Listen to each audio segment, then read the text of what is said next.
Bonjour, je vous présente donc cet ouvrage, Le symbolisme des degrés maçonniques de perfection, qui, comme son nom l'indique, est un travail sur le symbolisme du quatrième au quatorzième degré dans le cadre du rite écossais ancien et accepté.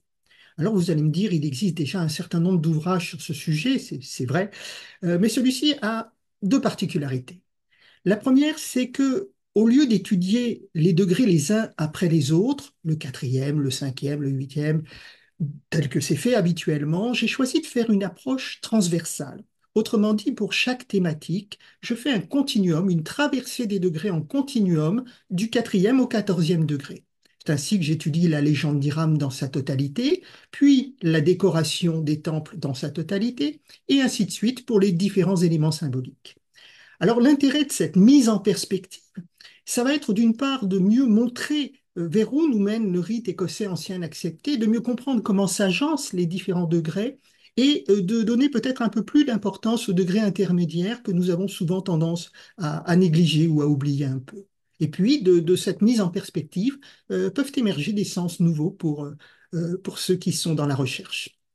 La deuxième particularité de cet ouvrage, c'est une vision féminine, un regard féminin assumé, puisqu'il s'agit d'une expérience féminine dans une loge féminine.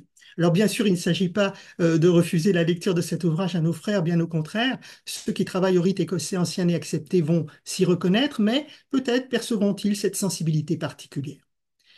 Alors dans ce livre, j'ai donné bien sûr quelques interprétations, quelques tentatives d'exégèse que j'ai voulu très ouvertes pour ne pas enfermer le sens, mais je voudrais surtout insister sur le fait qu'il s'agit d'un outil de travail et que de ce fait, nous avons inclus beaucoup de tableaux, de figures, afin de permettre à chacun de retrouver tous les éléments de réflexion rassemblés dans des tableaux, de ne pas avoir à aller les chercher dans les différents points du rituel, de simplifier donc leur travail et peut-être de faire jaillir des idées nouvelles dans leur méditation.